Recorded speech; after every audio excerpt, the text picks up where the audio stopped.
Afternoon po, mga kababayan noon sir, this is Jam, the Filipino channel lang inyong pong lingkod. So today is ay, sakit na po, December 1, 2025. Tayo ngayon ay papunta dyan sa may Estranio Street, sa may Lungos, sa may Kawayan po yan.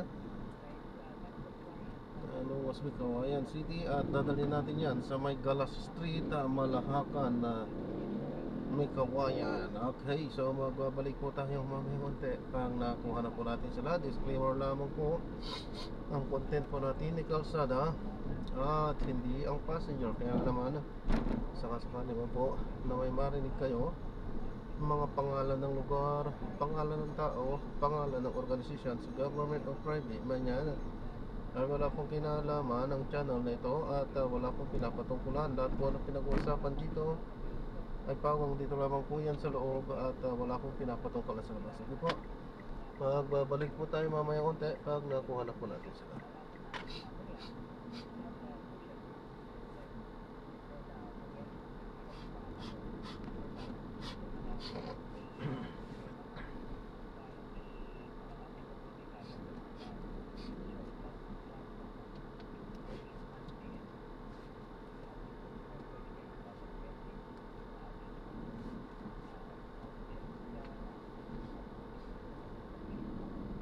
Habang kausap natin baya-baya lamang si Sir Carlo, no? Si Sir Carlo Villaporta, ang Vice President ng Public Affairs and Special Events Division ng Social Security System. Pag pinatabayan na natin, sandali lamang, pagbiridaan muna tayo sa ilang paalala. Oras natin, 4 na minuto na po, makalipas ng alas 3 ng hapon.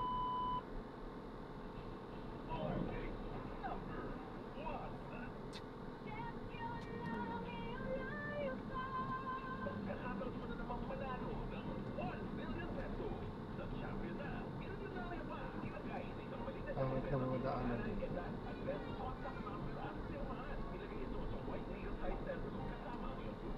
Maliliit. Dami itong nakaturn.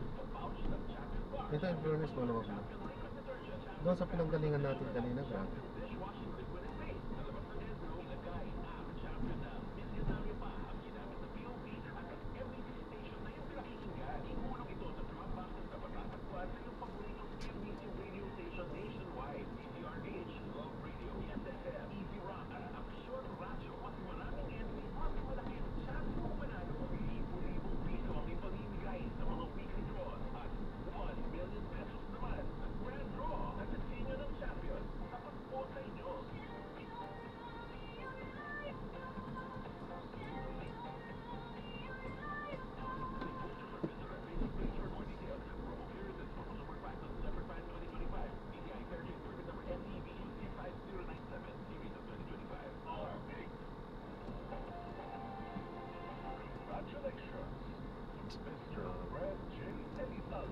Ewan ko dito.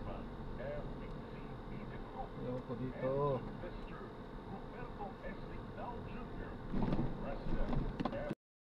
So hindi na natin na nakuha yan at kansilado.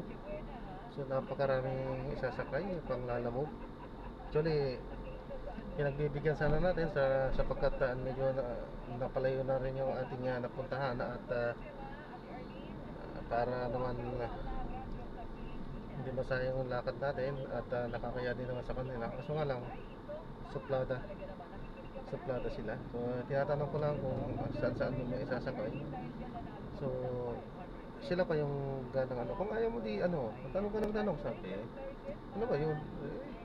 Mas maganda nang i-cancel yung pagka gano'n. Kasi tinatanong ko kung kasama pa ba yung nasa ilalim.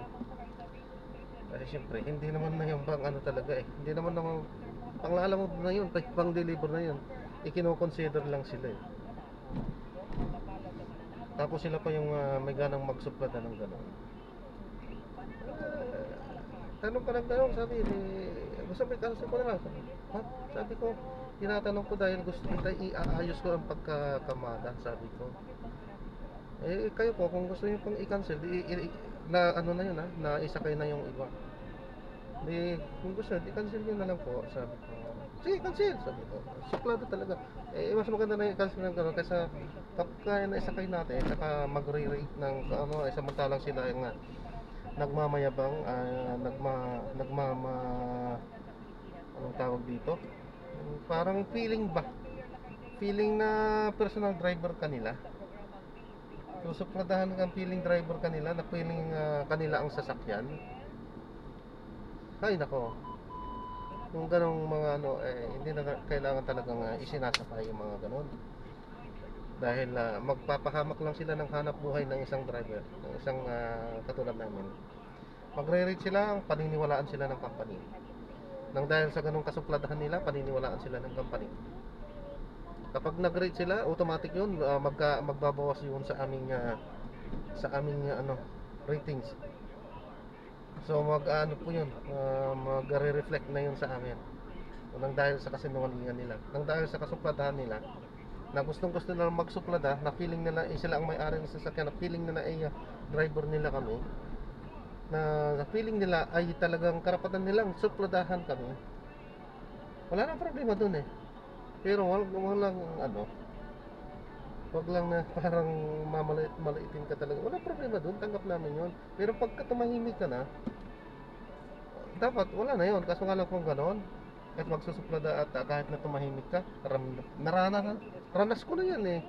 Kahit na nahimik ka na at hindi mo sila papatulan, ganon pa rin, i-rate ka pa rin. Kaya mas maganda hindi na isakay, para wala nang problema. Ang dami mga nag-aantay ng mga passengers, tapos sasabihin pa nila, ang daming sige, sige lang, mag-book lang sila kung tatanggapin sila. Konsiderasyon lang yun kung tatanggapin, dahil napakaraming sakay. Pang ano talaga yun, pang lalamove na, pang deliver na. Ayan, so lalayo muna tayo dito sapagkat napakaliliit ng kalsada. Takasan muna natin to bago tayo mag-open ng ating app, ng ating app.